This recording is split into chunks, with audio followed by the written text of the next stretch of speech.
Yeah, hello everyone. Today we are hopping back into the building Redis project provided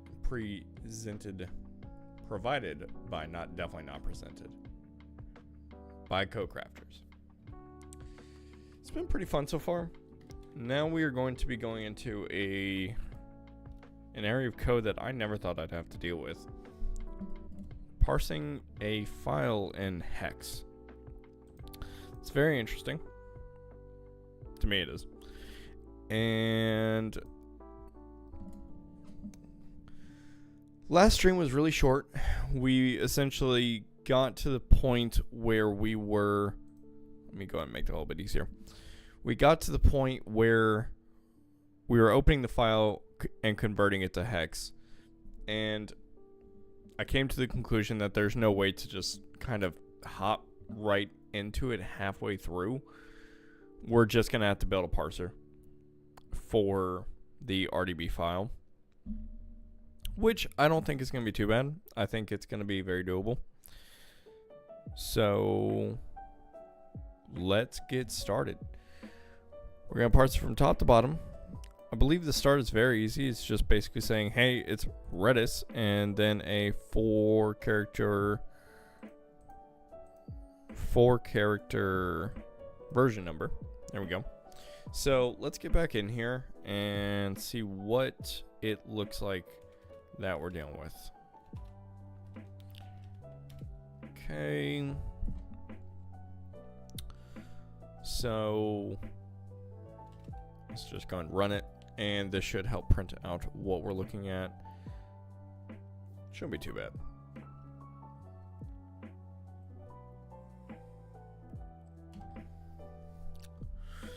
We may put it into a reader. We'll see. My internet's been slow as shit today.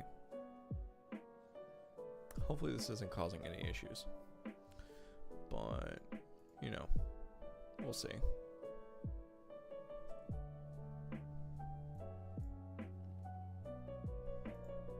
Let me just check something out really quickly. Yeah, it looks like it's going. Okay. So we're done. Looks just like this. Yep. FA indicates the start of the metadata section. I don't see that, which is very interesting. I don't know why it says, hey, you're going to have an FA, but there's no FA. It just says 52. Or it just jumps right into it. What is FA? Hex.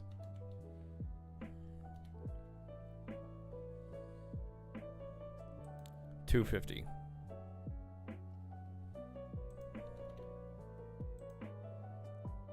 Okay. So ASCII codes. I could just say hexadecimal to ASCII, but you know, that'd be far too easy. 250. Umlaut? What the fuck?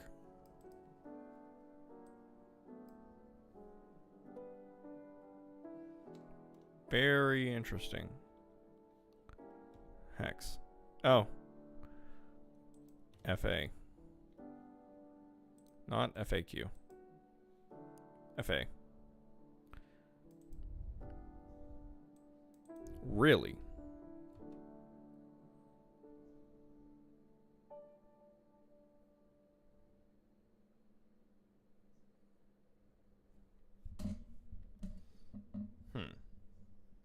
Okay.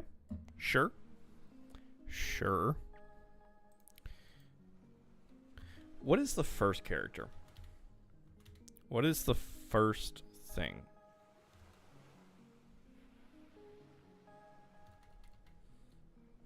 Part of me is tempted to start breaking these into files, but you know what that's called? Procrastination. And we're not going to procrastinate here. So we're just going to minimize these files, these functions that we're not using, and not think about them. Save that for later. Maybe whenever I'm doing something easy.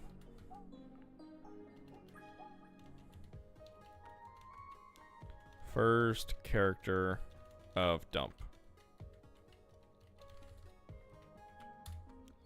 Is it just going to be 52? Or is it going to be 5? I should probably...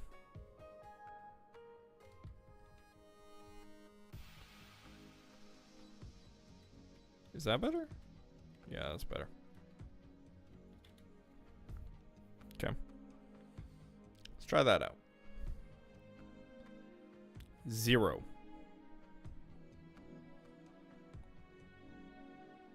What the fuck?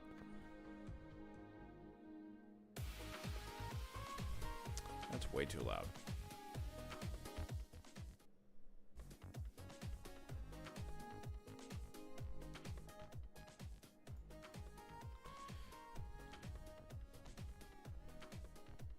What the hell is that?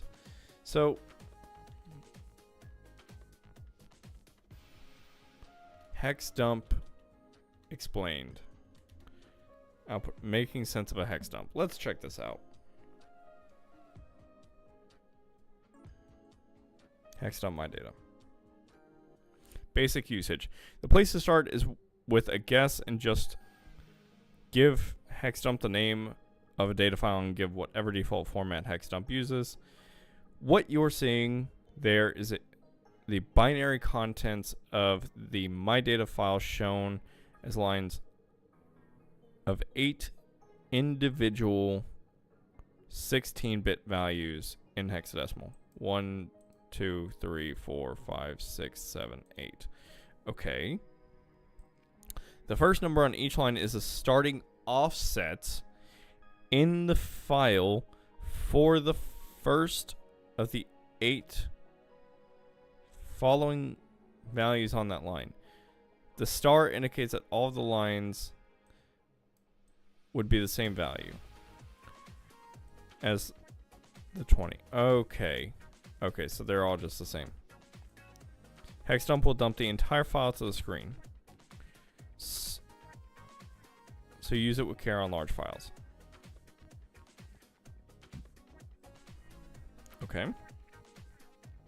The first 16 bits of the example file in the hexadecimal value 457F. It's important to note that the value shown is as interpreted on an Intel x86 CPU. On some other types of CPU, the value could be output as 7F45 due to differences in something called byte ordering. If you are not familiar with the term, it's probably worth reading about it, for example, on Wikipedia. If 16-bit values isn't really what you were looking for, then a quick review of the hex dump man page indicates there are several switches that select some of the predefined output formats. There's only one other option, -C, that produces hexadecimal output. Now you can see the individual byte values and even see the text for those parts of the file that are normal text characters. So now I would guess from the ELF signature that this file is probably a program executable. Okay.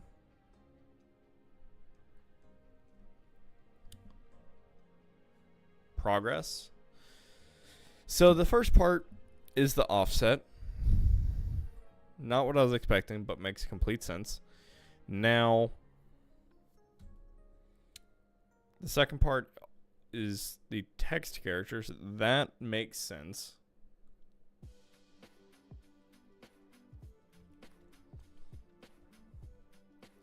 Still not 100% sure if dump is the one that we want. Decode. We tried decode and decode didn't work. Dumper. Encode, decode link, new decoder, append decode, decode string. Okay.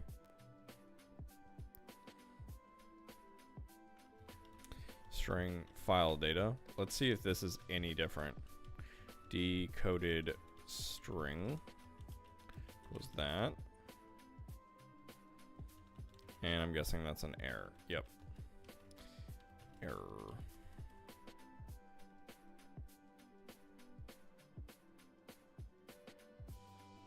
Okay.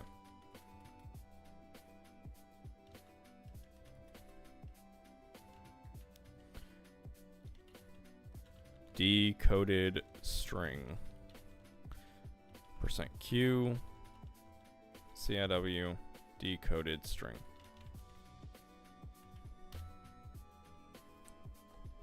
Let's see what this looks like.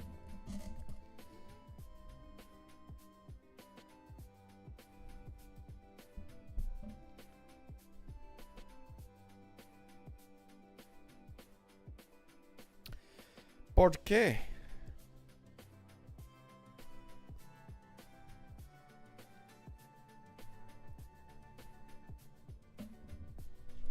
This is where the confusion sets in. Because why the fuck does it only work with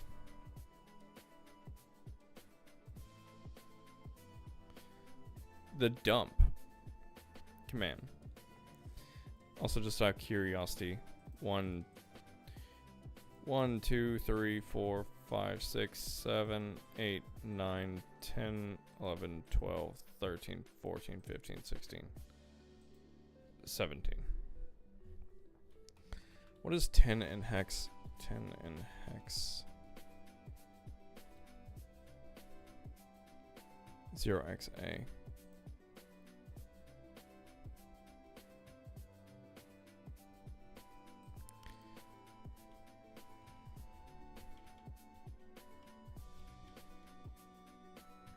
In decimal.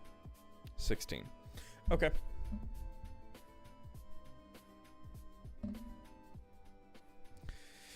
I need to refresh my ability with hexadecimal. Okay. So I think I just need to fucking deal with the fact that we don't have that first character. Do I know why we don't have that first character? No, we don't. No, I don't. But you know what? That doesn't matter because we don't fucking have it.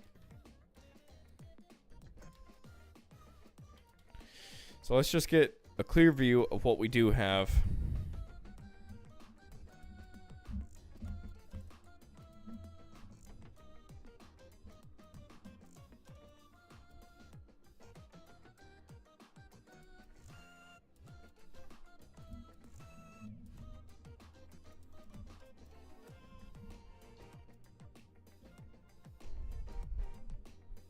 This is very annoying. I really wish I understood this better. Okay, whatever. Let's look back at the file and see if we can find other... let's look back at this and see if there's anything else that makes sense. Metadata section.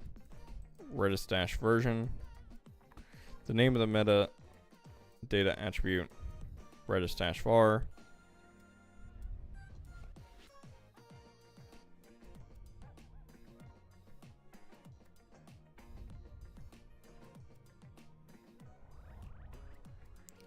So we have this 30, 31, 31. And then do we have the FA?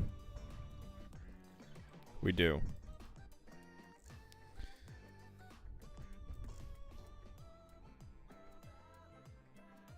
I wish I could just get this as an array of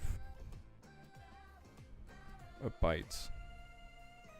Or hex codes. It's probably the better way to call that.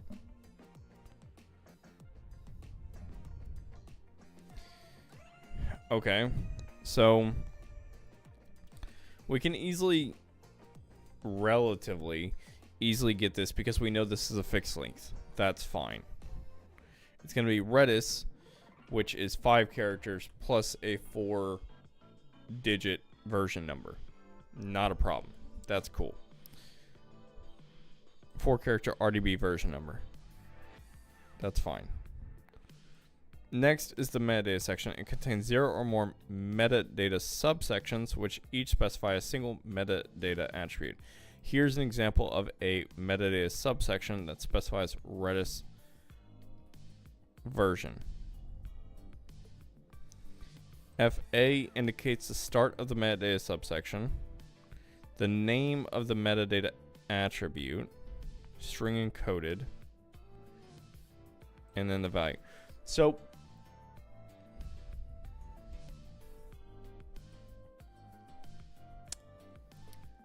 what really gets me is that how the fuck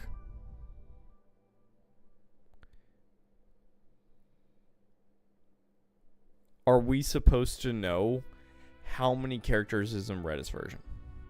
So string encoded. I think there's something about string encoding here. Size encoding. Size encoded values specify the size of something. Here's some example. The database indexes are hashed to size encode. String encoding begins with a size encoded value that specifies the number of characters in the string. List encoding becomes okay.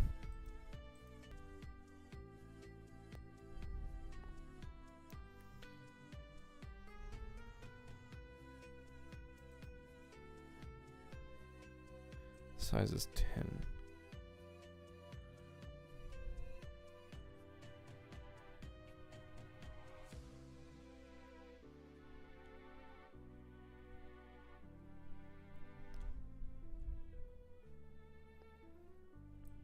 This string coding value consists of two parts. The size of the string. 0D specifies that the character. Okay. Hex to decimal. Okay, hold on. Let's see this in practice here. So if we go back up to the metadata section, the name of the metadata attribute 09.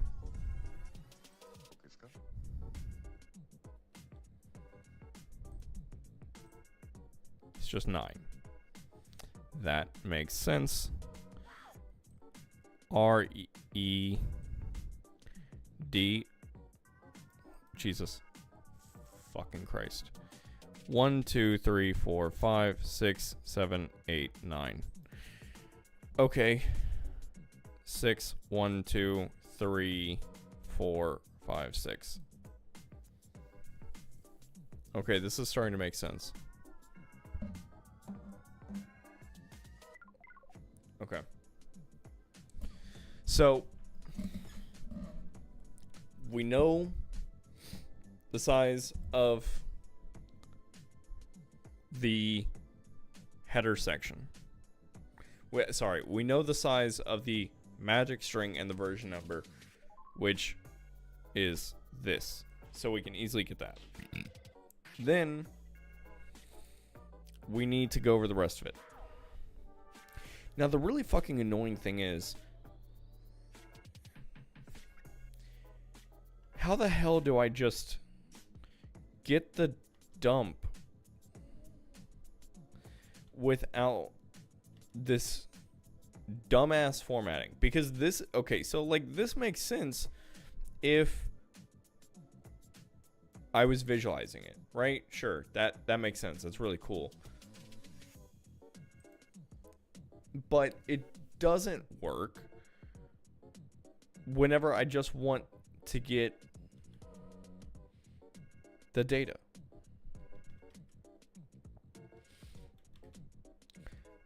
Dump returns a string that contains a hex dump of the given data. The format of the hex dump matches the output of the hex dump-c on the command line.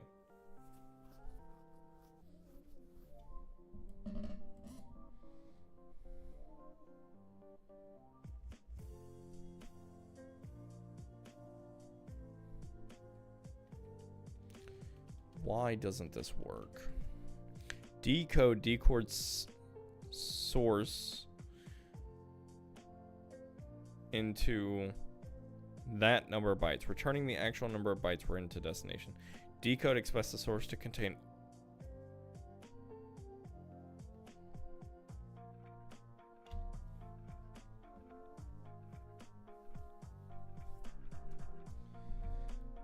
I'm stupid.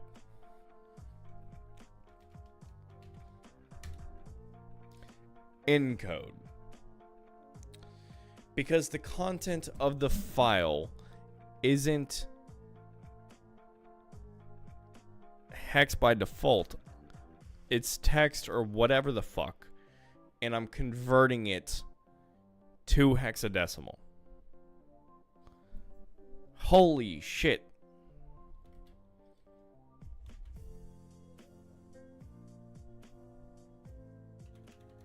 Okay. Okay, we're getting somewhere.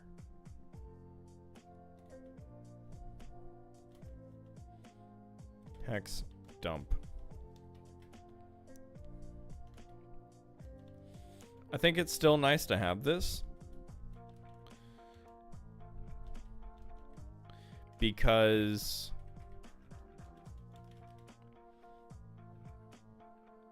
it's still nice to have that, so that way I have my visualization. It's nice for visualization. So encoded hex. And then I can just fucking do that. And I guess I'll do that. That makes sense. Okay, I feel like I'm actually getting somewhere. This is good.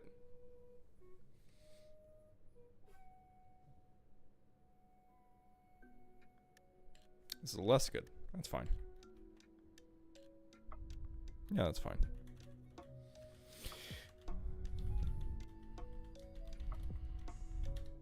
How's that? Is that better? Here's hoping.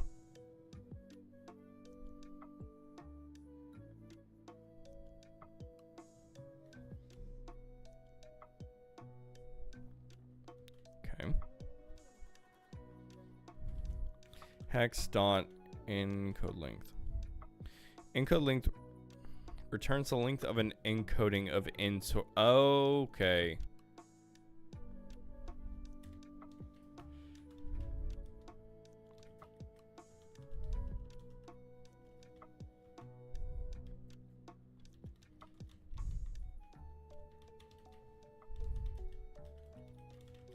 How's that?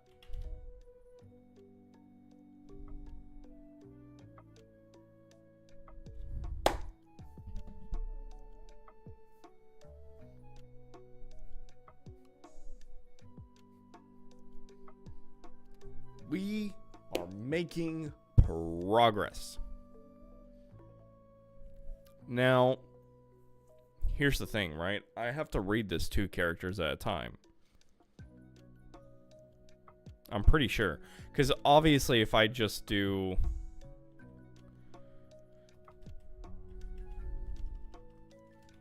CT...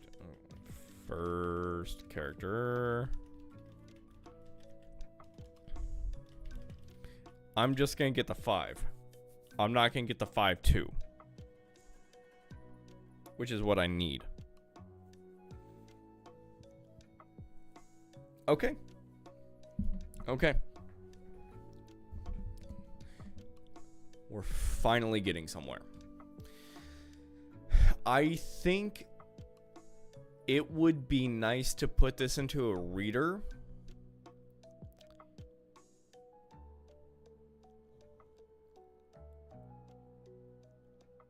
I want to put this into a reader.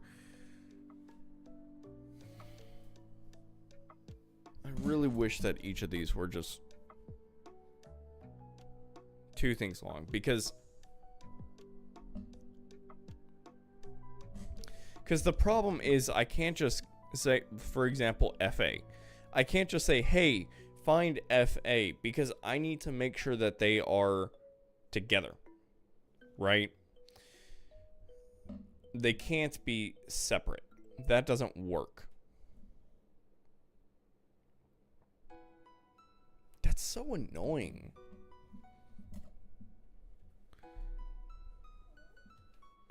So, like, is there really no way to deal with that? Hex dot encode to string.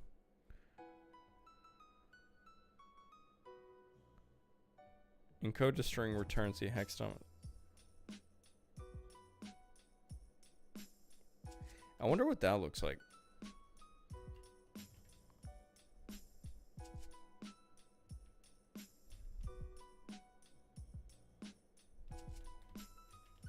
Hex.encode to string.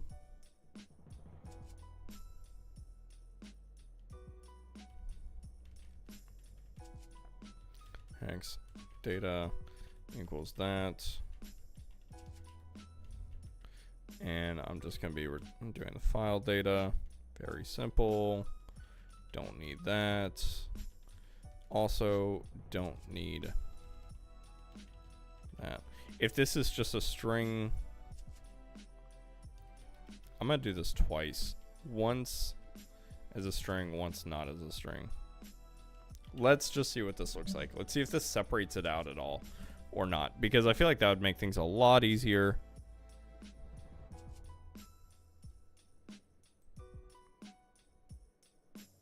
It's the exact same.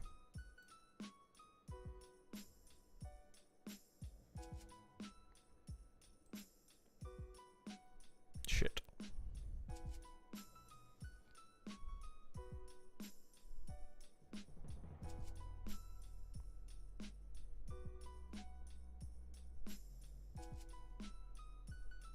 Okay, whatever. I'm gonna figure it out. It's fine. It is fine. Not worried. There's no reason to worry. So let me undo back to where I was. Okay. So we have our hex data. The first thing that we need to do is put this into a reader. I feel like that's a good first step. Do y'all think that's a good first step? Given the fact that there's not really anyone listening at the moment, I think it's a good step. So we're going to say it's a good step. buffio.newReader. And I can't just pass it the hex data, right? I can't. Yeah, no. Byte reader? Reader, io.reader, buffio.reader.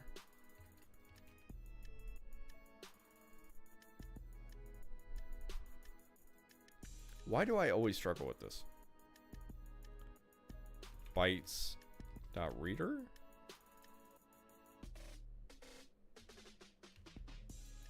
Hex data? Is that a thing? No.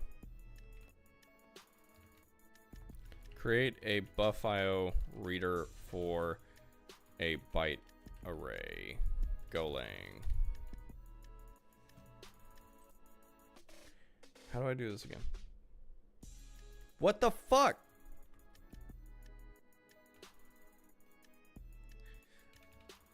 Whatever. If I just look up reader, I don't know why the hell I didn't see that.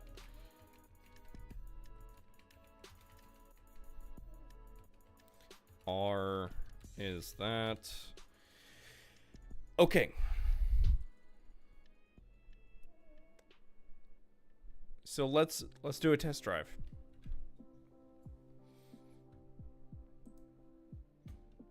So let's get the Redis version. Every single one of these is going to be two bytes. How many bytes in a hex digit? 2 bits.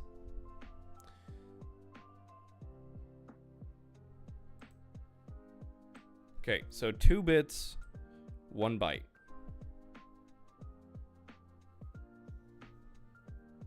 Cool.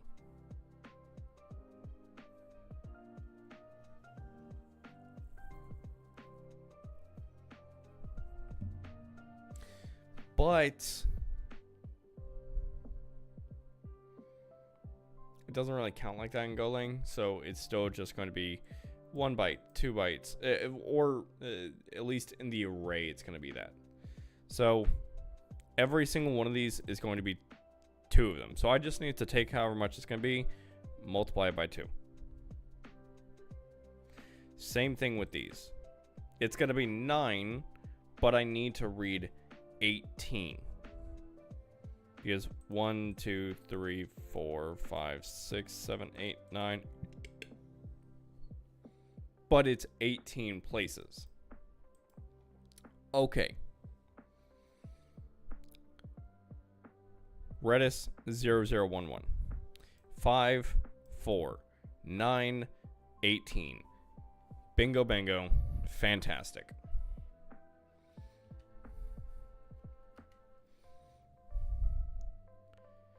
RDB magic string equals make a byte array that has a length of 18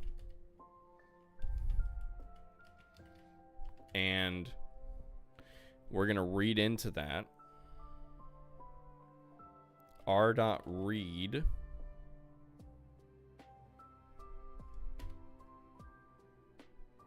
reads it return the bytes are taken from at most 1 read, hence n may be less than length of b.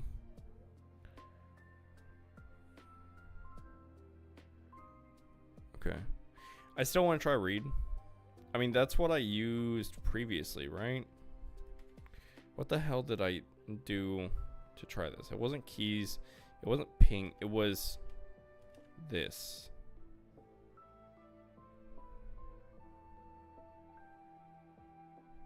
It was not that.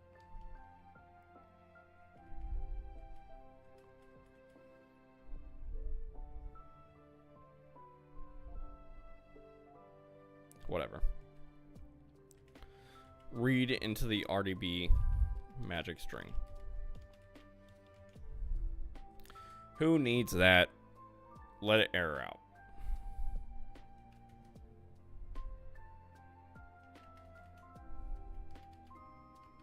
C2 that. RDB magic string hex.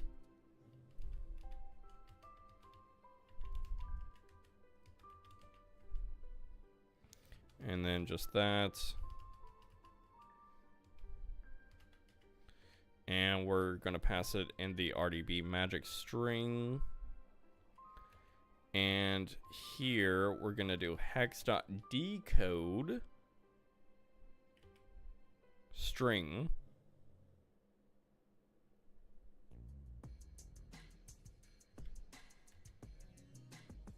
RDB magic code, magic string. Motherfucker. Decoded string equals that.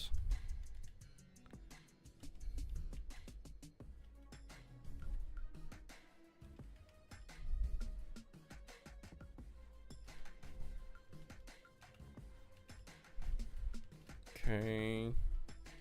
Handle error. And decoded string. Let's see if we did this right. I think we did. Holy fuck. Holy fuck.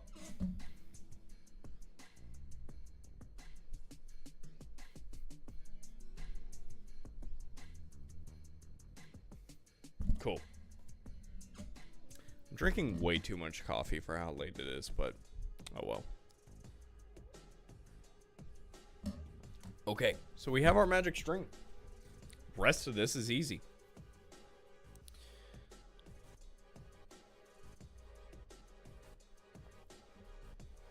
Kind of. So the metadata section, as far as I can tell, can be as long as or as short as whatever. It really doesn't matter. It doesn't have a defined length. All we know is that it starts with FA. And it ends with, it could end with FE. To be fair, If there's no database section, then it's not going to end with FE. What does it end of file? Okay, so it either ends with FE or FF.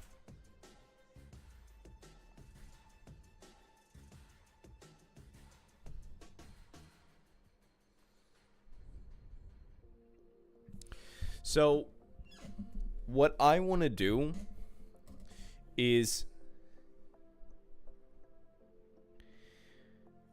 iterate over the string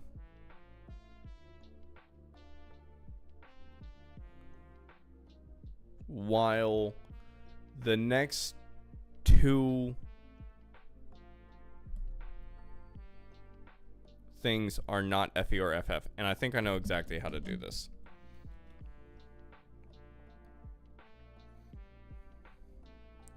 I don't think I need the file data. I don't need the file data. Let's clean some of this shit up.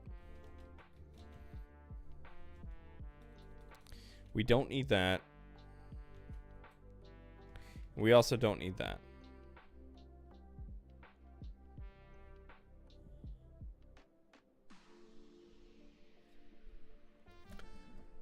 I really love Golang, and I love a number of things that it does. But there's some things that it does that are so fucking annoying, like unused strings. But you know what? That's fine. Let's create a struct to hold this data. That's probably the way we should go about it anyway, so whatever. Because I can't just have a variable that's not used, or else I'm not going to be able to fucking build. So type RDB file data struct. Now, is it literally called the fucking magic string? What the hell is it called? Header section. RDB file, so the header section. The header contains the magic string Redis followed by 4 characters. Redis RDB file specification.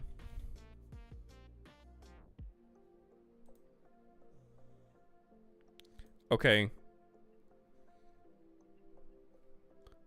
It's called the magic string.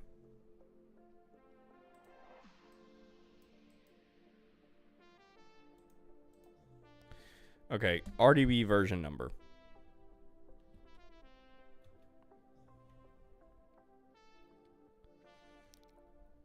RDB, yeah, RDB version number.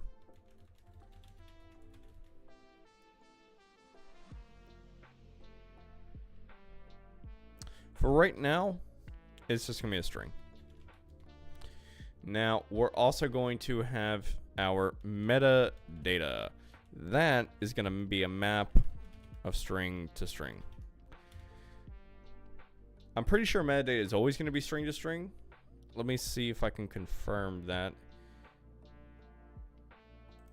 Auxiliary field may contain arbitrary metadata, such as Redis version, creation line, use memory, etc. String encoded key, string encoded value. Okay, yeah.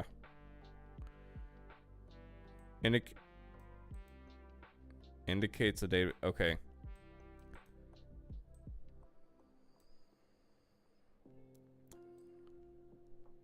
Indicates the size of the corresponding hash table, and then key value pair starts.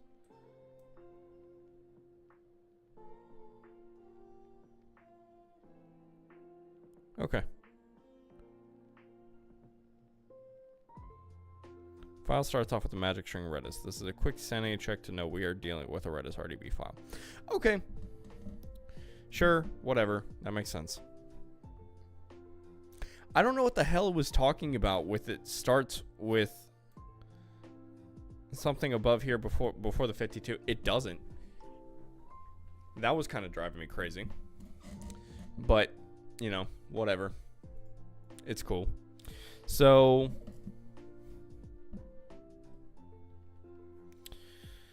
let's get back into here. So we have our metadata. I keep adding fucking semicolons. Okay.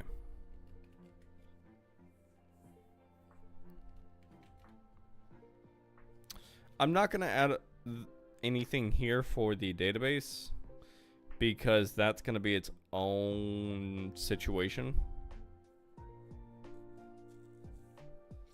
But I think that's a good place to start out with.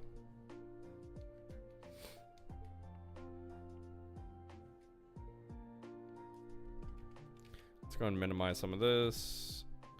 But I'm feeling a lot better with this. Now that I kind of understand it, it's a lot better.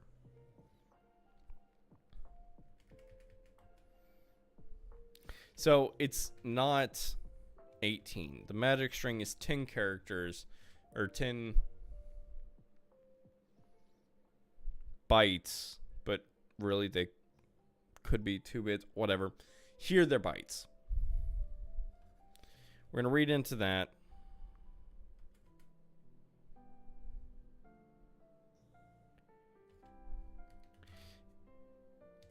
Let's return an error.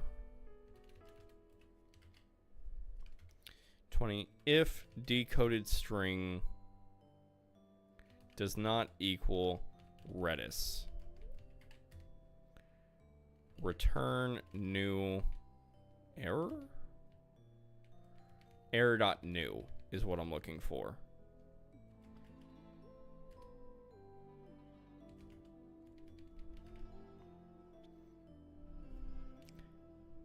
RDB file sanity check failed.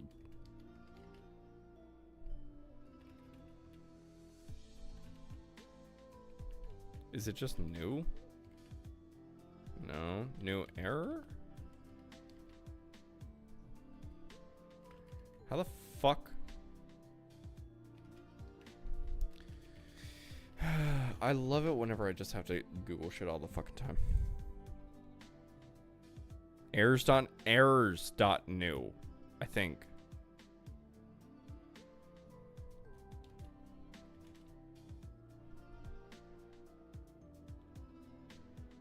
Errors.new. I was so close.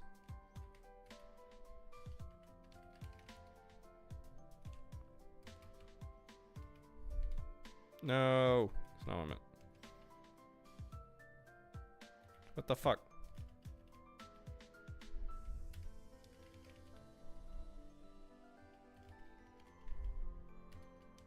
With a capital N, of course. Okay.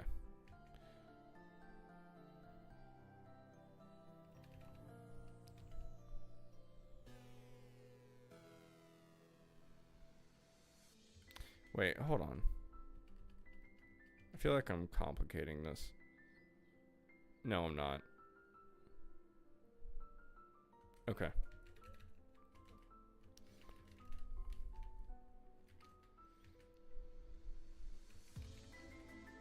Okay, add that there.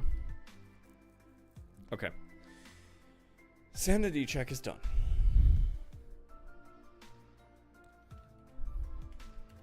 Func process RDB file.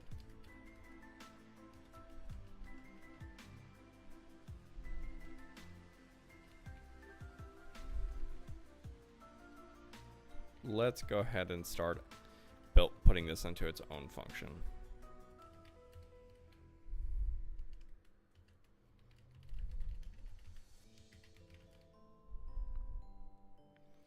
Now, a lot of this is going to be the exact same. Honestly, all of it's going to be the exact same so far. So that means that we can go here, delete all that.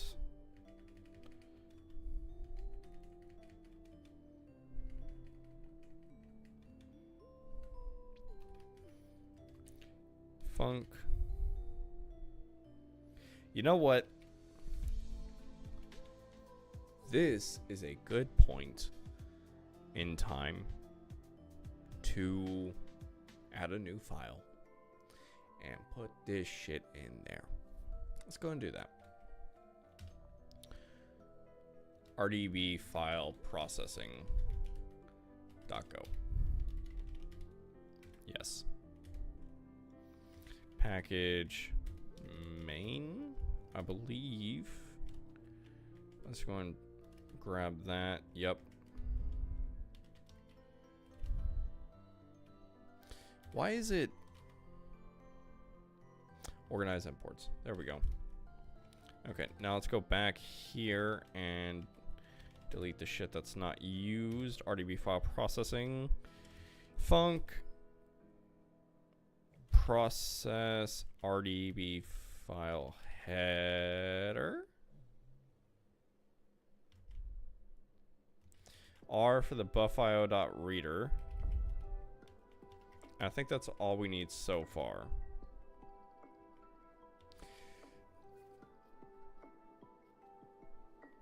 And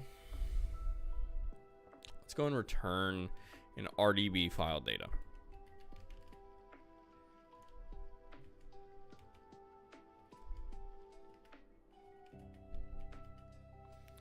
Or an error.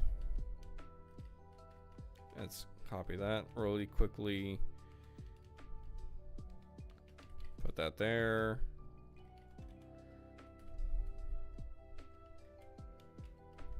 Nil.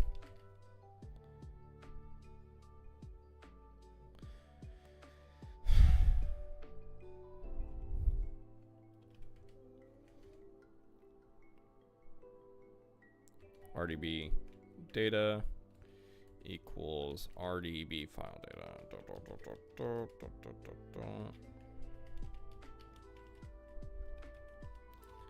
RDB data, and then RDB data, and then nil.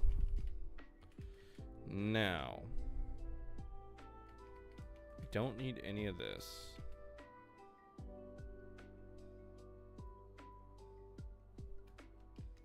So we can kind of move that there, handle the error if string does not equal that.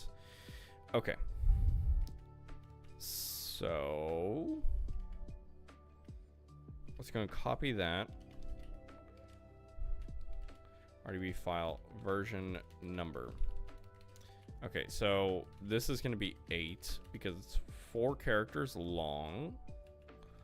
And we're going to read it into the RDB file version number.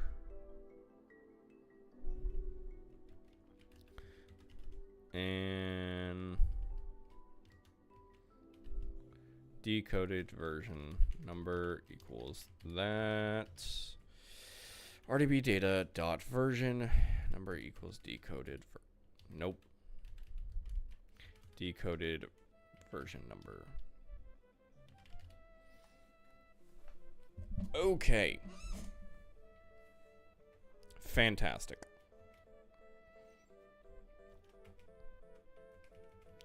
Don't need that. Don't need that.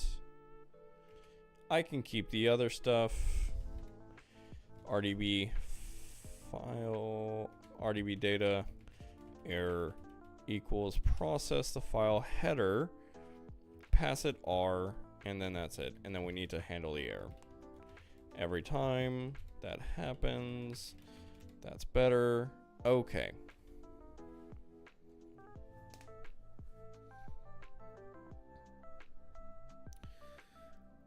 We now have our version number properly stored.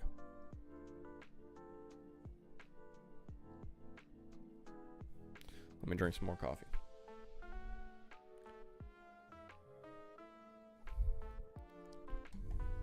Next, we need to read the what is it called? The signal character. What is it? It's not signal. It's not symbol. Did some shit open? The fuck? Go, please. Oh shit, I opened that up. Okay. So what is a sentinel? Am I using that right? Sentinel character programming.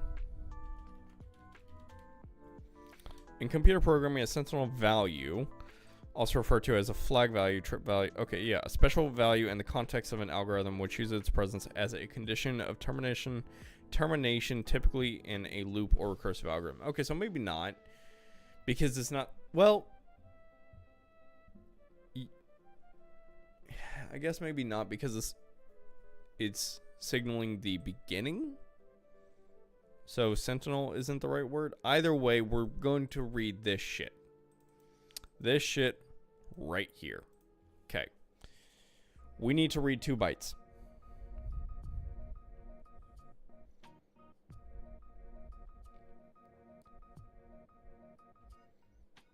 I'm trying to think of how to just advance it with as little code as possible.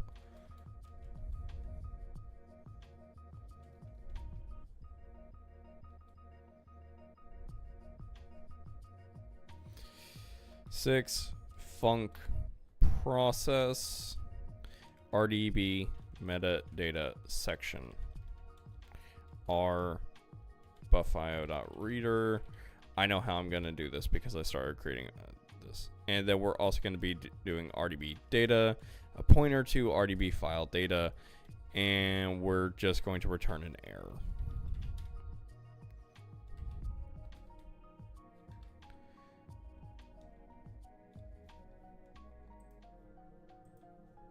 What is something called in programming when it marks the start of a section?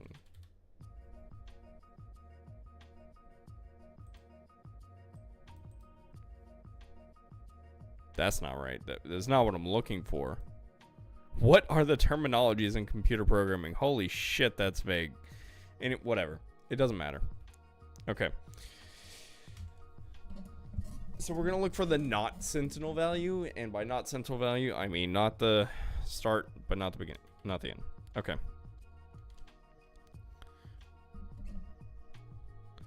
Start section signal equals make a 2-byte array. Now we just need to read it into that. r.read start section sentinel. I need to actually handle this. That's fucking stupid not to. Handle error.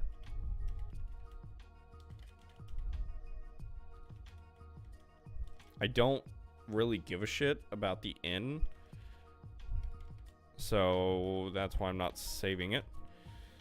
But if we do have an error, we should actually handle it. Should I just return the error?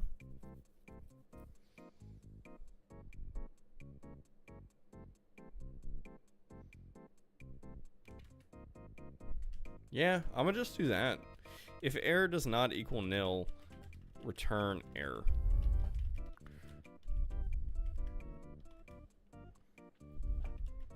Do that there as well. RDB data error. If all goes well, we can just return nil. Okay. So now, if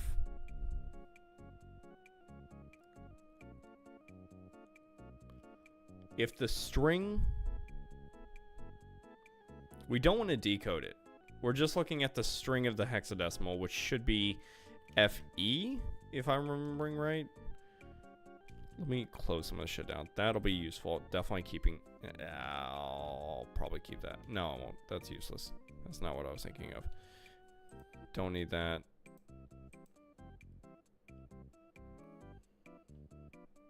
I don't know if I need that. Don't need that. No. No. No. No. No. Okay, we can go back here. FA. That's what I'm looking for. If string start sectional character does not equal FA, return errors dot new, not at the start of the metadata section. Perfect. We are now past this, and we are checking to make sure we're actually at the section, which is always good to do. Okay. Now, let's create a while loop, which for some reason in Golang is a for loop. Excuse me. Jeez.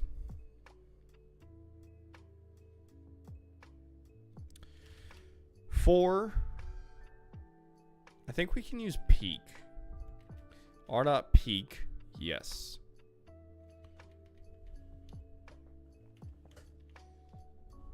This is kind of annoying because I'll have to call peak twice, but whatever. String peak, r.peak, two characters. Ooh.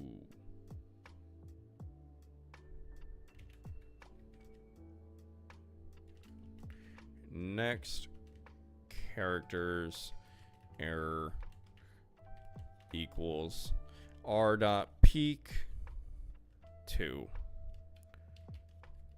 handle error. Wait, nope. Just fucking do that. Okay, for next characters string next characters does not equal FA. No, that's not what I'm looking for. FE for the start of a database section. Or FF for the end of a file section.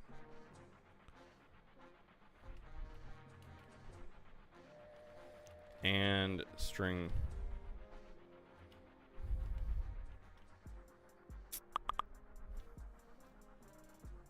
just need to check something.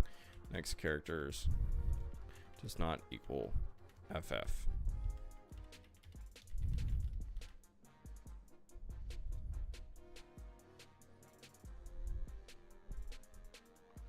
Okay. We now have a loop. Let me just do something really quickly.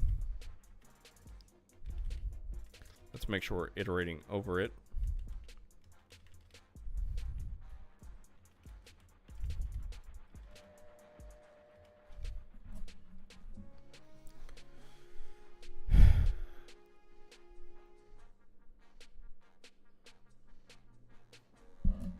Okay.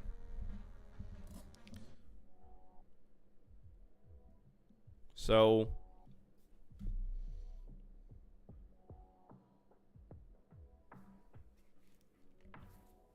one second.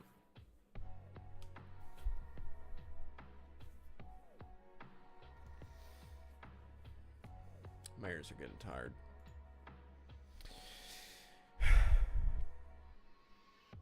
We need to do a couple things. We need to actually initialize the map.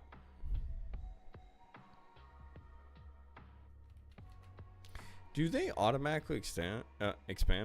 Golang, do maps automatically expand?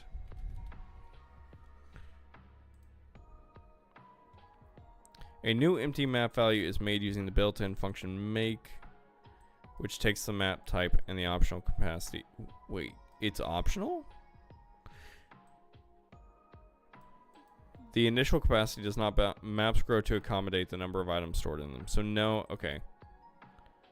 So I don't even need to give it a size? What does it initialize as? My guess is it probably depends based on the type, maybe? I don't know. Either way, okay, it's not something we have to worry about, thank God. So RDB data dot metadata equals make map string. Okay. Also, I thought optional parameters weren't a thing. Oh. An empty map is allocated with enough space to hold the specified number of elements. The size may be omitted, in which case a small starting size is allocated. Okay, cool. Fantastic. Not something we need to think about. And now that I see that it's not something we have to think about, it is kind of dumb that you have to do that. At least in like a struct, right? Why doesn't it just initialize it to a value? It's not really a big deal, but it would be nice if it didn't do that. Okay. So we are inside the header section. We need to do a few things. We need to read the size of the string for the key, read the key, read the string, the size of the string for the value, read the value. Simple enough.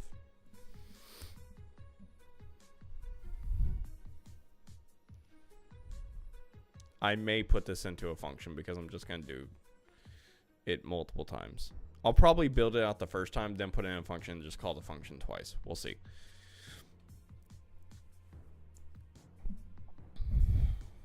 Okay.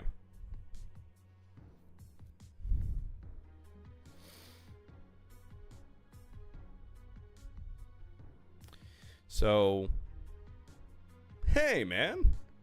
Hey, Sinocron. Been a while. It's actually going pretty good, dude. I've been enjoying it. It's been a very different thing that I've never had to do before. But, you know, it's one of those things where it's not as scary once you start it. It's scary at first because it's just a bunch of fucking letters and shit like this. But once you get it down, you're just like, oh, it's just parsing. And then I've done parsing a million times before. So it's really not that bad. How you been doing, man?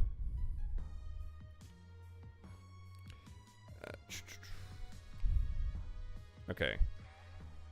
So key size was make byte. Nice. Nice. How's the game been coming along? The Minesweeper game, right? And Rust?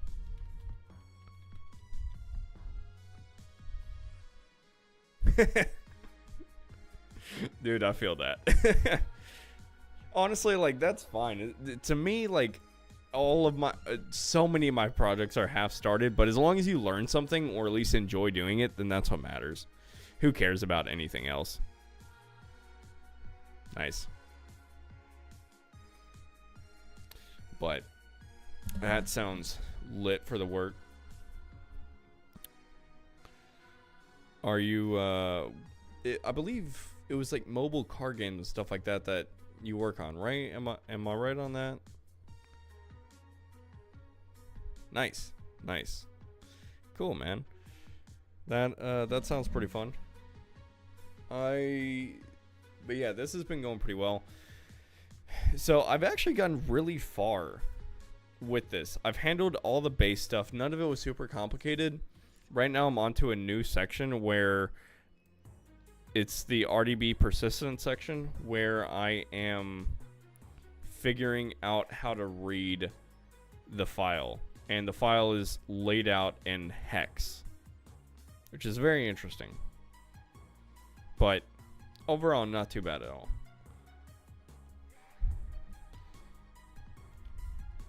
Okay, so the key size is going to be that. I just need to read into it. I'm just going to error equals r.read into the key size.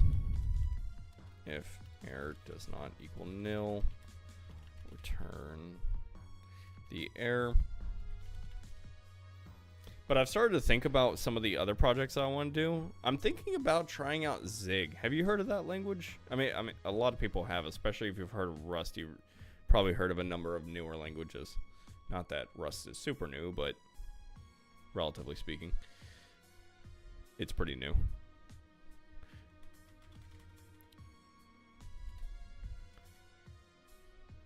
Yeah, I've always wanted to get to the lower level languages like C and stuff like that, but it seems like Zig is a pretty fun alternative that is similar to C but with nicer features.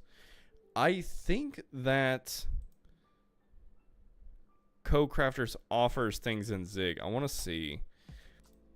SQLite would be really cool in Zig. FFI situation? Sorry, I'm explain like I'm 5. Zig, nice. Okay, so I could do this. Foreign function interface.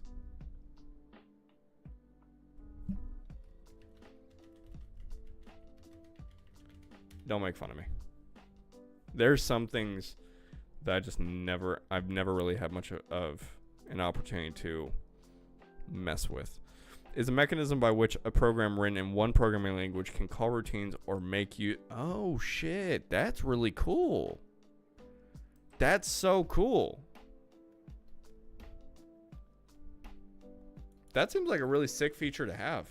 Especially for a lower level... a lower level programming language.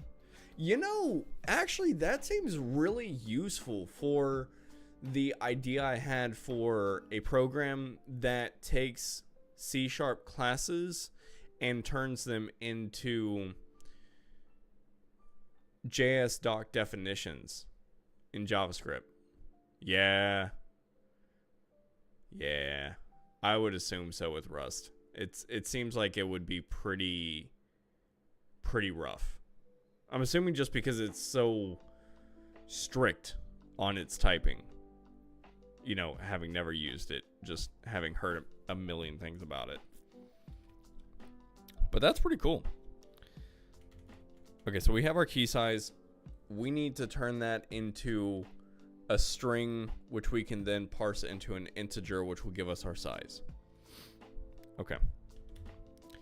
Key size int equals stir convert dot a to I, Jesus fucking Christ, a to I, string of the key size. But this could give an error, so let's go and do that.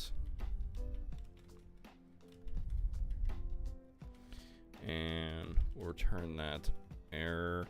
Okay, so now we have our key size. We need to double it because we're reading hexadecimal. To my knowledge, there isn't too much restricting Rust. Technically, it's more that they don't want to commit to something and then need to support backwards compatibility for forever. That's fair. That's fair. I mean,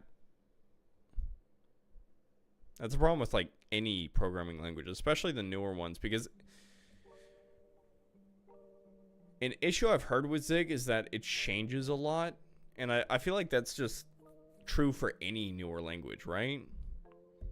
It's just kind of, it's just not the blessed path. What is the blessed path? Is Zig the blessed path, or what is the blessed path in your opinion? Or are we still waiting to create the blessed path?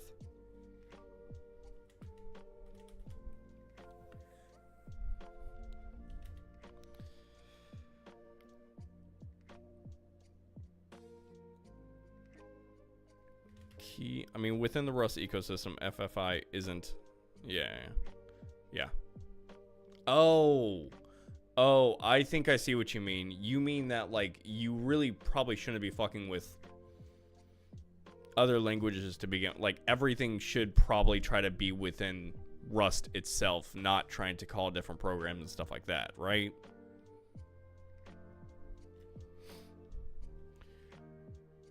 Yeah. Yeah. Okay, that makes sense. That definitely makes sense. Whenever I think of Rust, I don't think dynamic at all. So we're gonna hold the key in a new byte array, and it's gonna be 2 times the key size. What? No.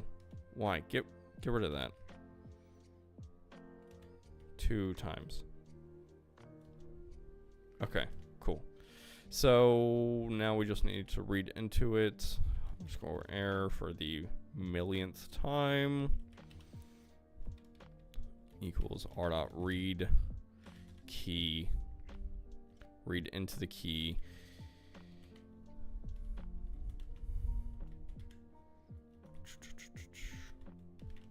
Okay. Okay, so this is what I can turn into a function here.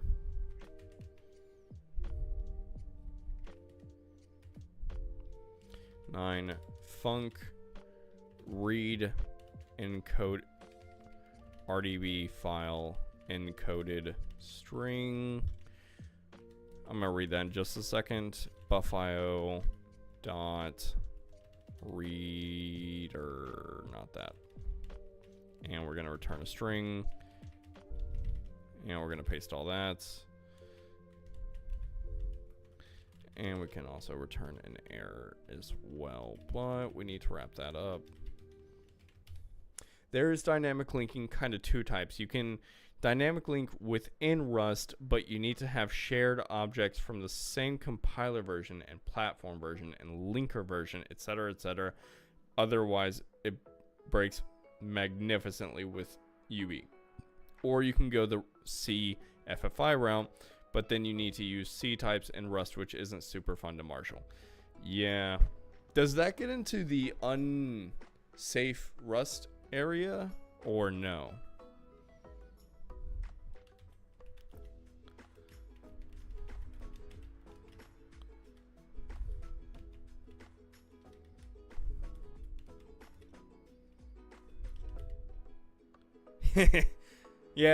Yeah, that makes sense. That makes sense. Okay. Okay, so return. So let me just rename this to make more sense.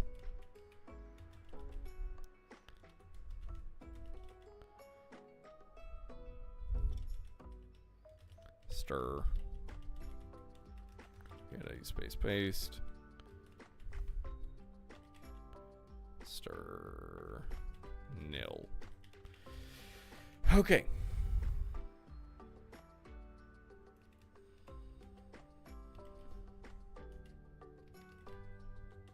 I guess a more appropriate name of this would be byte stir. Kind of annoying, but whatever. So, okay, so now we have a function to read an encoded string, which is awesome. That is going to save us a lot of time. So now we can say the key equals read RDB file encoded string, and we just need to pass it a reference to our reader, which already is passed by a reference, and that has an error associated with it. Okay.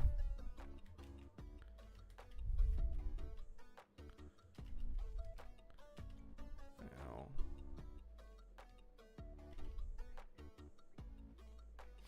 mind if I ask, so what language are you working on for your job, if you don't mind me asking?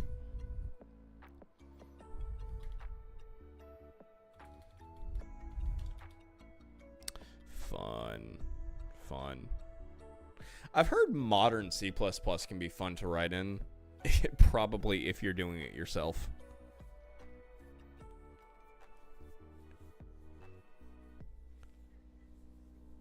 Would you say that is true? Let's go ahead and format .printf. Mixed bag. Yeah, that's fair. That's fair.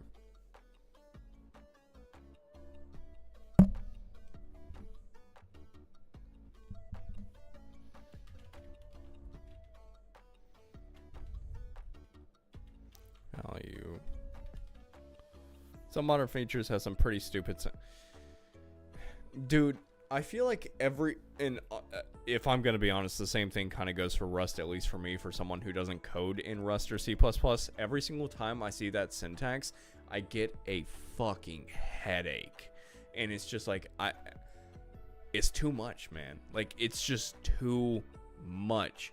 Like, I feel like I can tell that a ton of stuff is going on, and if you get it, then it's probably super powerful. But it's just like, damn, man. It's a lot. Key, val. And finally, RDB data dot metadata key equals val. Okay, let's see if this actually works. I'm going to be very interested. Rust syntax is pretty good in my opinion. The only thing that isn't my favorite is the blowfish syntax for generics, but I understand why they chose it. Let's see what this looks like. Rust go blowfish syntax. I'm just going to go straight to images.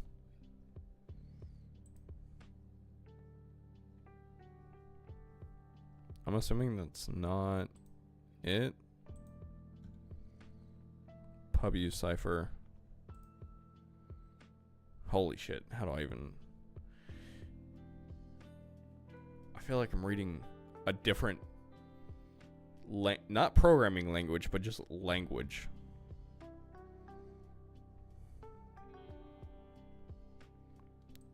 Generic array U8 self block size. What the fuck? Generics example.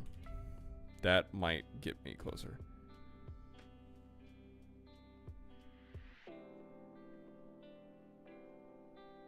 Are you talking about this top part or the angle brackets and the quote? That's fucking weird. That's really fucking weird.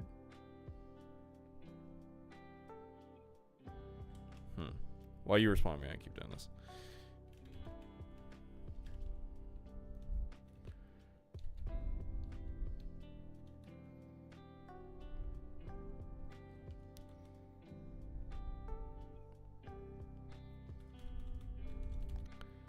Process RDB metadata section.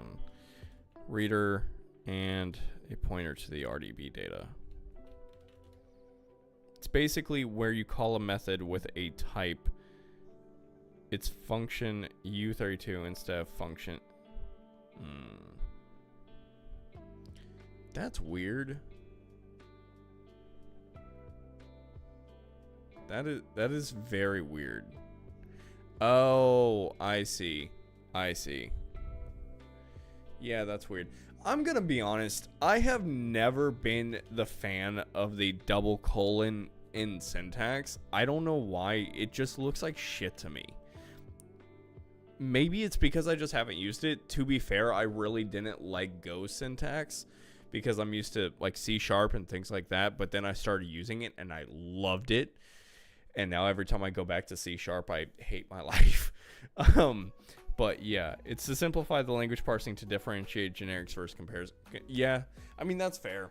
That's fair.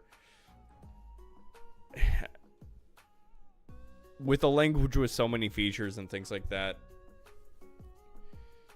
it's got to have some things like that to help differentiate. It makes sense. Yeah, I get it. Just because you understand something doesn't mean you like it. That makes complete sense. So let me go here. What the hell did I call it?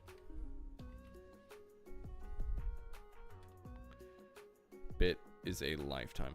I've heard about lifetimes. I have no idea what the hell lifetimes are. Does that have to do with asynchronous? How async is handled in Rust?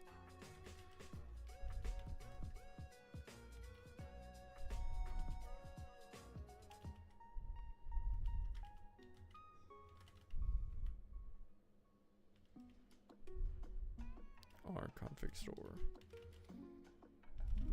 Oh. Oh. Interesting. That's not something I would have expected. Let's see what the hell we get here. Okay, so code never works the first time, at least whenever I write it. But if things work well, then I will have parsed the keys and values from the header section. Let's see if that happens.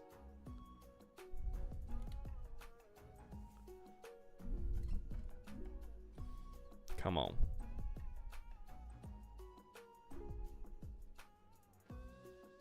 That didn't work. Okay. Okay. Encoded hex.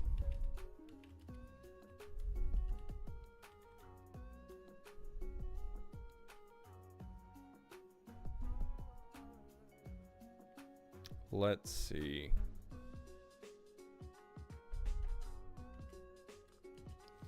Now let's do some beautiful printf debugging. Not at start of metadata section. Take this example from C++. Standard vector U32 vec U32 pointer raw equals vec.data. God, that is so much.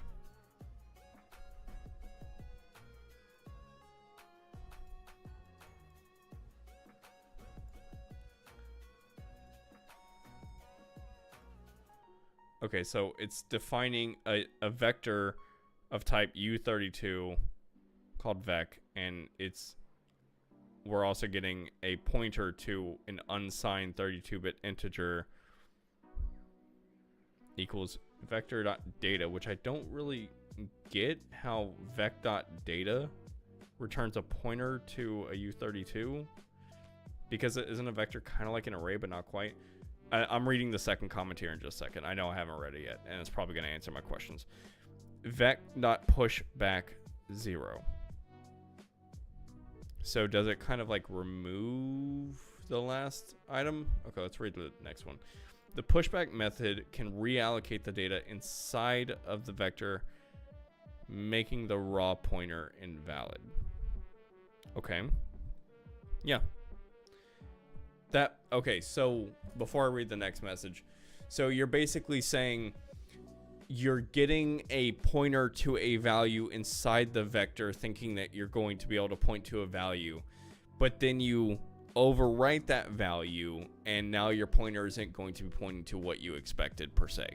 Standard vector, yeah, it's just a resizable array. Okay, I did like a week of C++ programming in college, so I at least remember that. Okay. That makes sense. And I'm guessing lifetimes is a way of handling that, so that way that doesn't happen as much.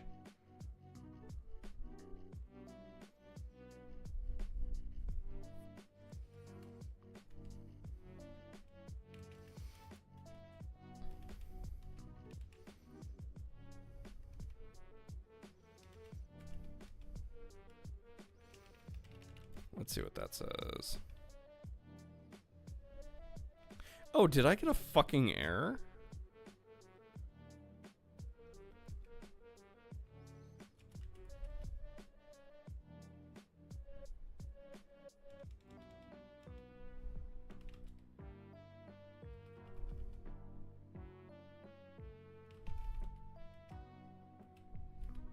Is that why?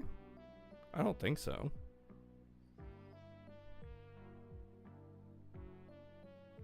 Not. What the fuck? Bullshit, I'm not at the start.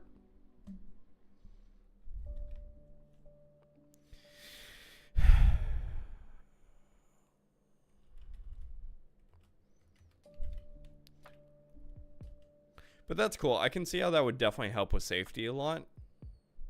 It seems like kind of a pain in the ass to help out with things, but I guess if you're going to set up guardrails so that way you know it's 100% safe, you do need a lot of guardrails that you have to set up. So, I mean, that's fair.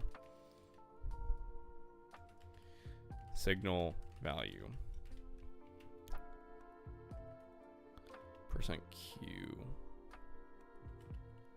Start.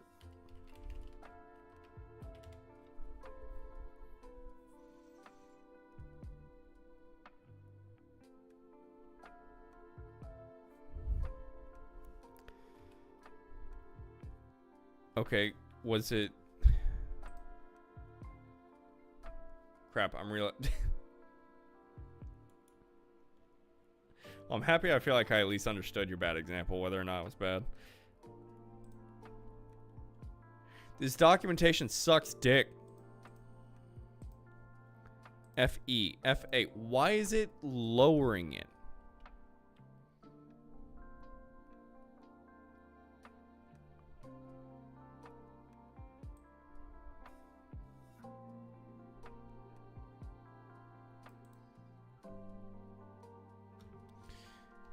Capital letters matter in hex, right?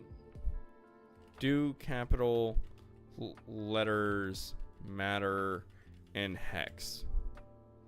But seriously, the decision should be based on... Okay. It doesn't. Okay, I thought it did. I really thought it did. This might be a better example. U32 data equals 0. Pointer equals the address of that integer 32. Okay. God damn it. I'm so fucking mad. I really thought that the capital letters mattered. The idea here is that the pointer implicitly replies on data existing. So data needs to outlive the pointer. Okay, so essentially if you clear up or free the data first and then you try to access the pointer, you're going to have a bad time. Essentially. Woo! Fuck yeah. I get it. That's good. I mean, yeah.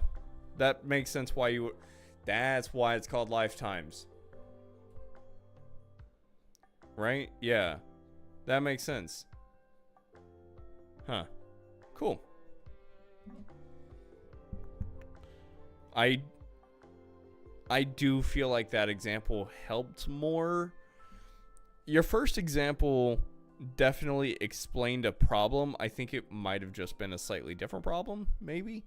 Yeah, the lifetime of data needs to be larger than the pointer. Yeah, that's fair. That makes sense. Awesome.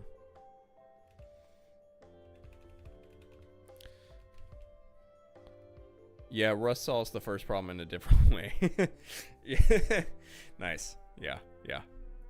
Okay, so strings dot to lower. Okay, so this isn't a huge problem. I thought I fucked up. I didn't really... I kind of fucked up, but not a major fuck up at all. So I'm happy. I just need to handle case insensitivity. Easy. I really thought that capitalization mattered. I was so wrong.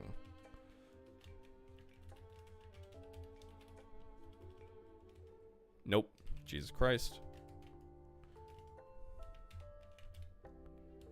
Yeah. I haven't had to touch hex. I think since I had my operating systems class, and that was like good 2 or 3 years ago. So my memory of this is just absolute trash. I feel like we should get much further here. At the start.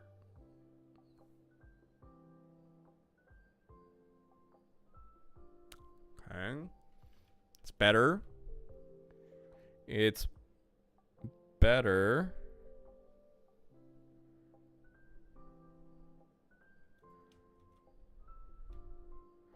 It looks like it's hanging somewhere, maybe?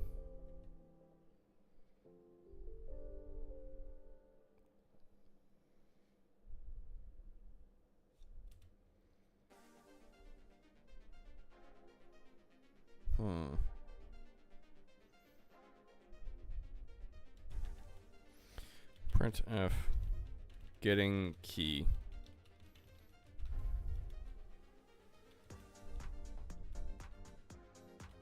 Value.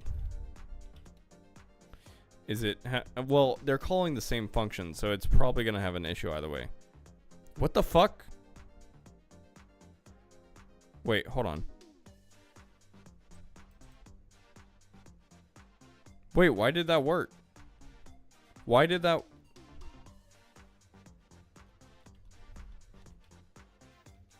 I think that worked.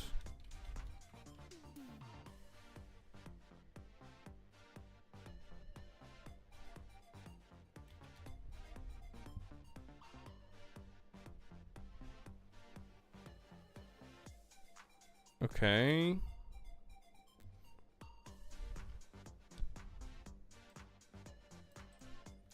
Okay, so are we expecting a lot of metadata? Redis version. Okay. So now we need to decode it. I think we can do that in our function. I feel like we should definitely do that in our function. There's no reason why we should do that outside of it. Hex.decode string, and it'll return a byte.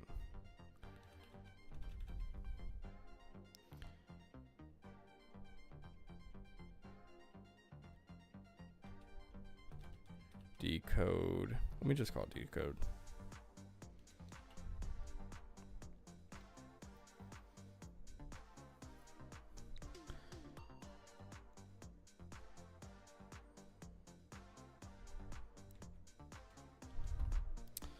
Decoded bytes equals make a new byte array.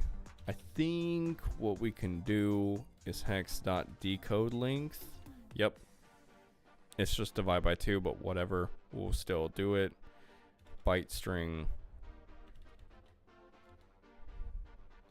I fucking hate.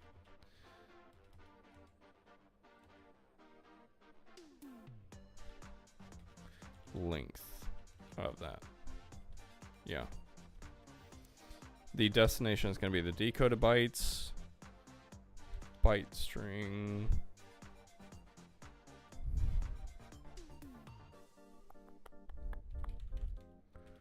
Okay. I really don't care how much is returned. All I care about is the error. And honestly, I can just return the error.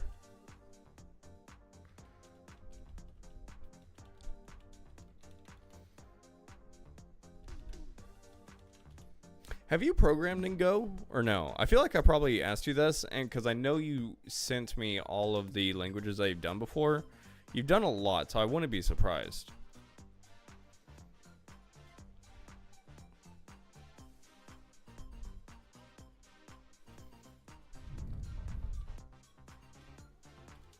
Let's see how this goes now that we're decoding it.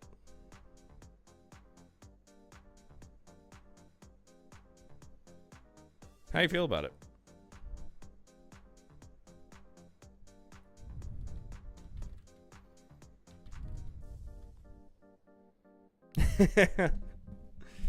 Is it too high level for you, or just not a fan of how it does things?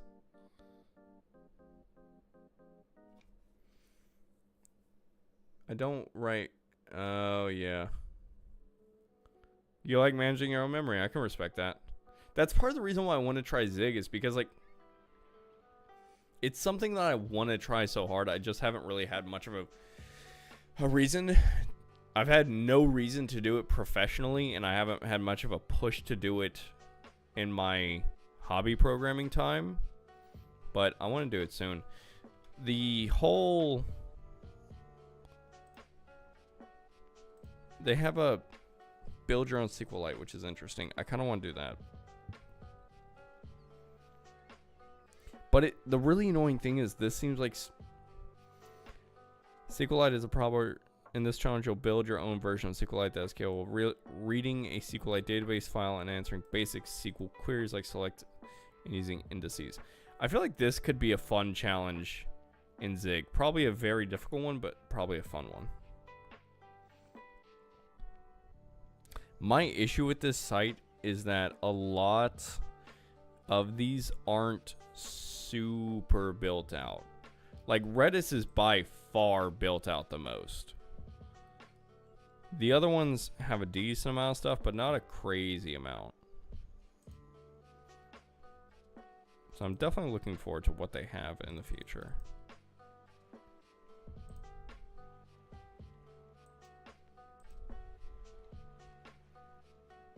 Jesus Christ, that's so bright.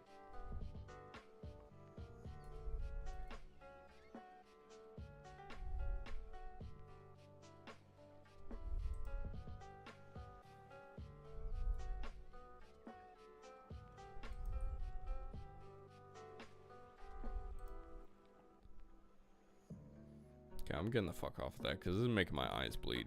It's way too late to be on light mode.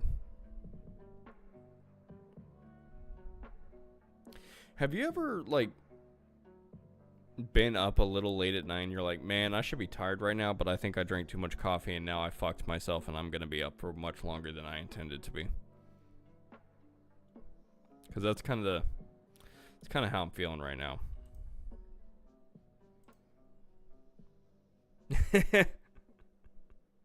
Yeah. That's good. I have a bad habit of drinking way too much fucking coffee.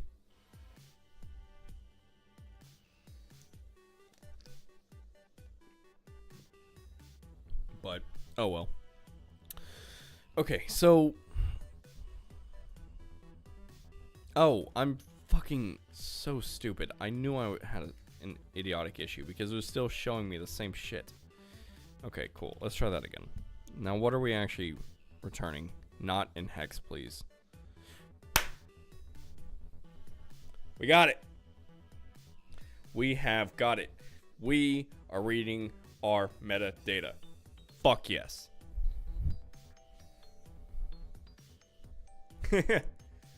You know, like, C++ maybe one day. I feel like I have a higher chance of doing Rust, but it feels like so much to jump into. I'm kind of more tempted to go towards Zig. To be honest with you. It feels a little lower level, and I really want to deal with handling my own memory, and I know that Rust has its own way of doing things, but I want it to be a little bit more manual. I'd love to try Rust one day, and you know what? If I ever want to get a Web3 job or work with cryptocurrencies or anything like that, man, I got to get on that Rust train. But until then, I'm not sure. It would be fun, though. Maybe one day I'll pick it up for like a basic project just to try it out. Because I do like to try new things out for sure. Does this have shit for... I feel like grep would be a fantastic project for Rust. And they do have it.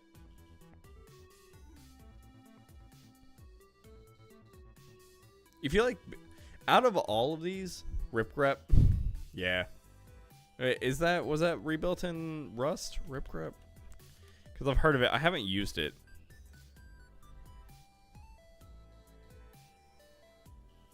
Yeah, Rust. Yep. Rebuild it in Rust.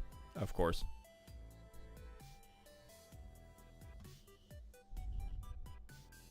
That sounds about right. But out of all these, ripgrep seems pretty easy to do. HTTP server could be pretty fun. I actually really enjoyed building an HTTP server. And it's really easy, honestly.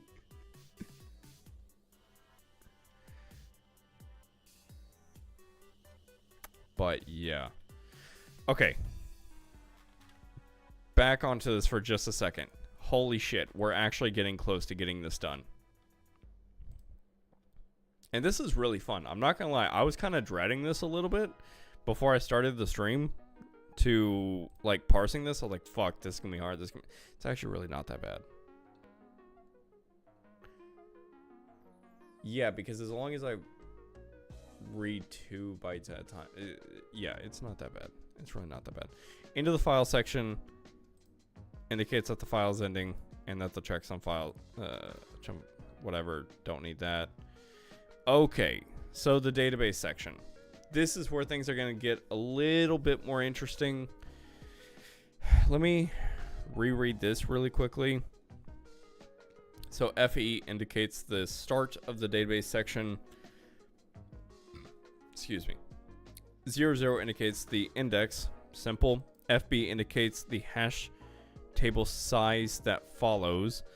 Then we have the size of the hash table that stores the keys and the values, size encoded. Here the total key value, hash table size is 3. Okay. Okay. The size of the hash table that stores the expires of the keys. The 1 byte flag that specifies the value's type and encoding. Here the flag is 0, which means string. Let's take it one step at a time. I can add this part. So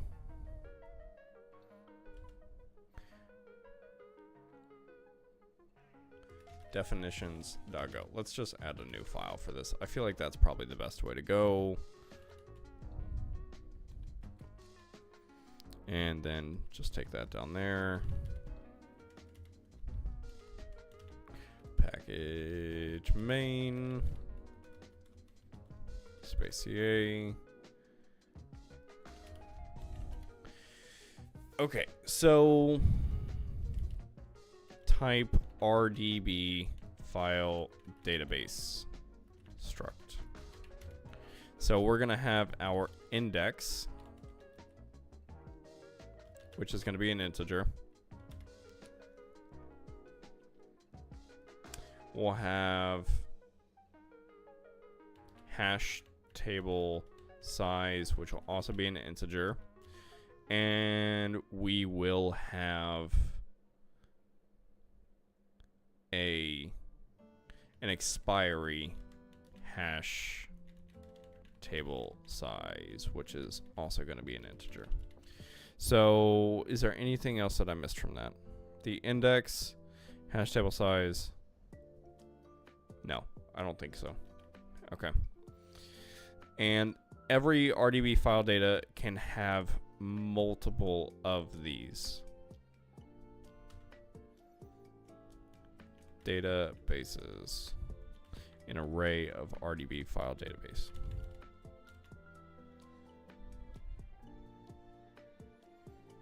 Okay.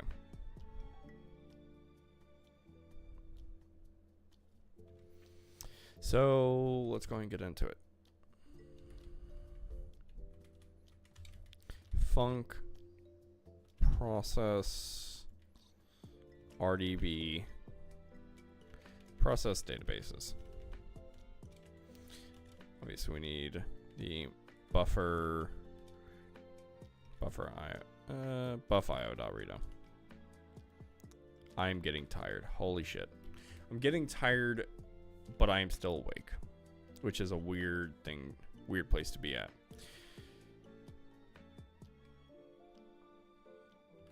We will return an array of RDB databases.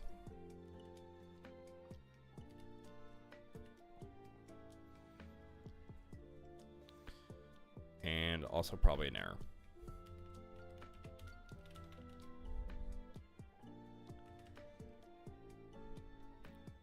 DBs equals make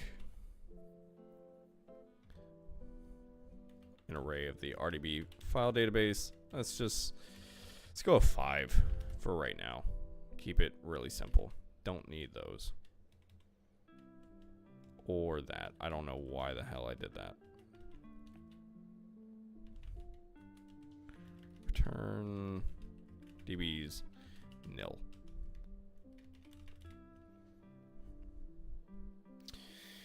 So the easy thing to do is obviously we need to make sure that we are in the DB section.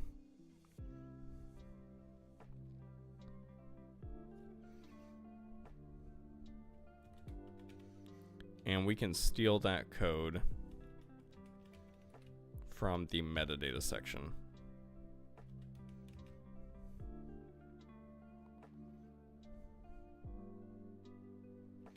Let me actually get rid of some of these extra print statements really quickly.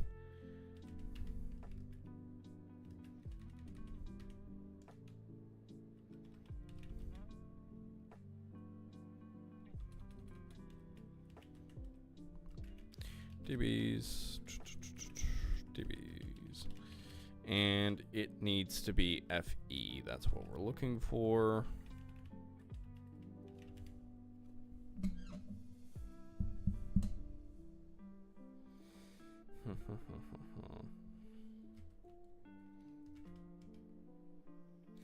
Honestly, we're not having an error in this scenario. We just don't have any DBs, so we'll just return a new array and no error if we're not there, because they can have 0 more DBs, so just because it doesn't have one doesn't mean there's an error. I think the metadata section is required, so I'm just going to go off with that assumption.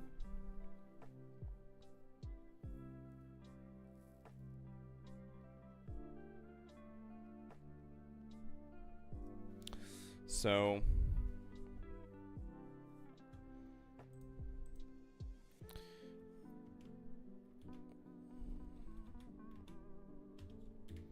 once again, we need to iterate over this.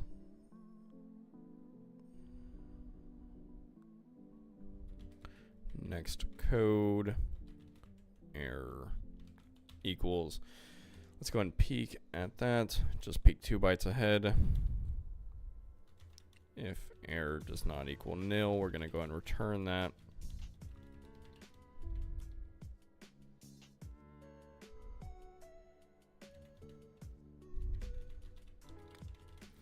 Otherwise,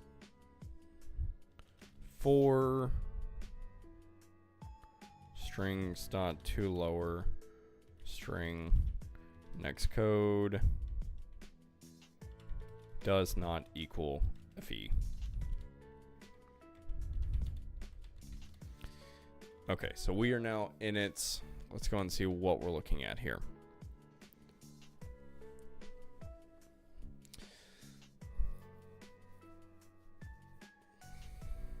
So the index is going to be the next 2 bytes. We can go ahead and just take that and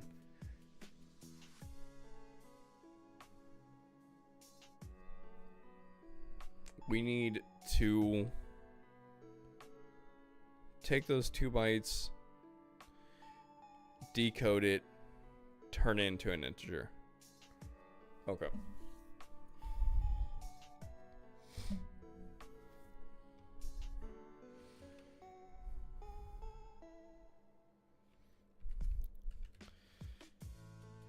Let's make this simple on ourselves. Fuck.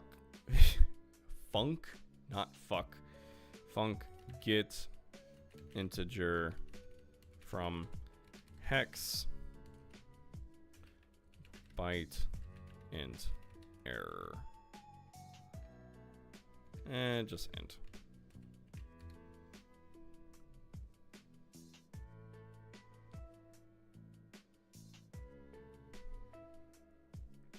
My brain is starting to slow down super hard.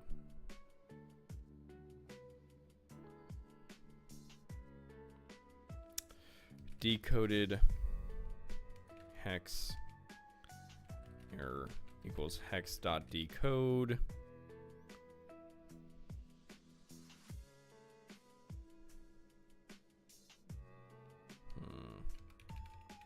Not quite.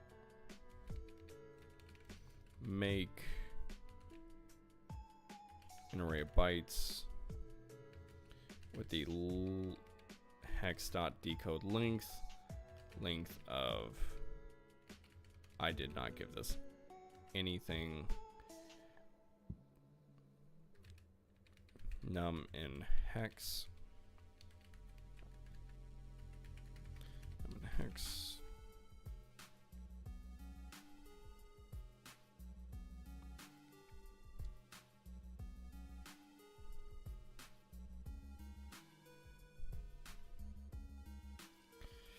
Error equals hex dot decode.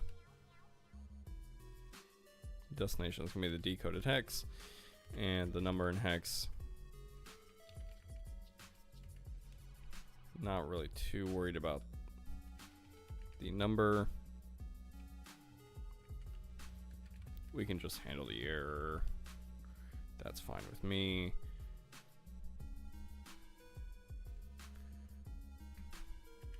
Num error equals stir, convert a to I,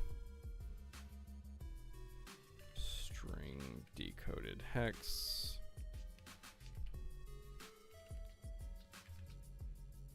handle that error as well, and then if there's no errors, then we can just return the number. Okay.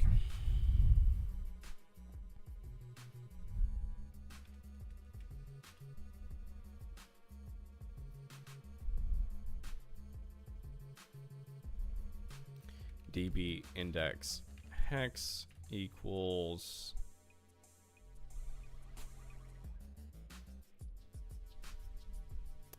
make a 2-byte array, and we're going to read into it. Read.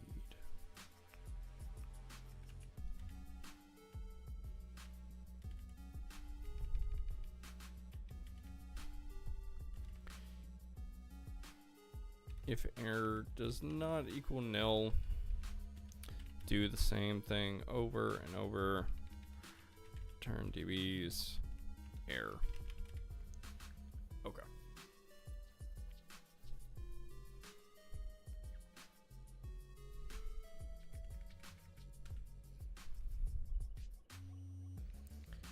DB equals RDB file database.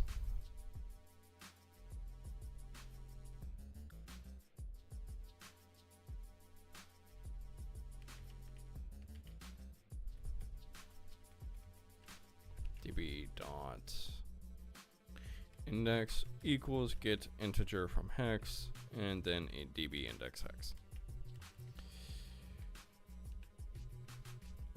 equals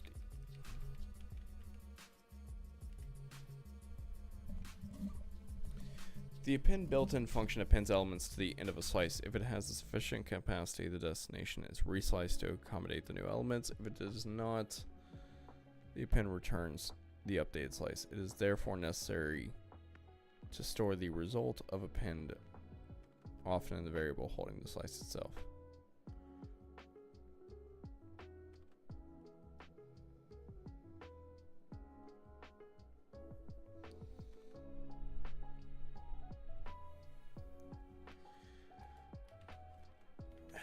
Golang, I'm never sure if append will just straight up add it to the end even if there's null values in the middle, or if it just adds it to the end of the length.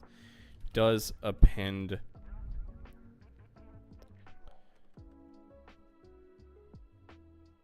use empty space? I'm not sure. I feel like it does. Whatever. I'm gonna assume it does.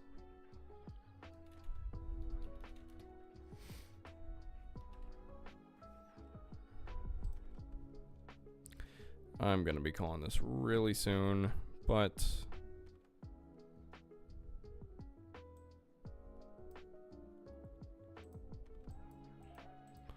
honestly, I think I'm gonna go ahead and call it now.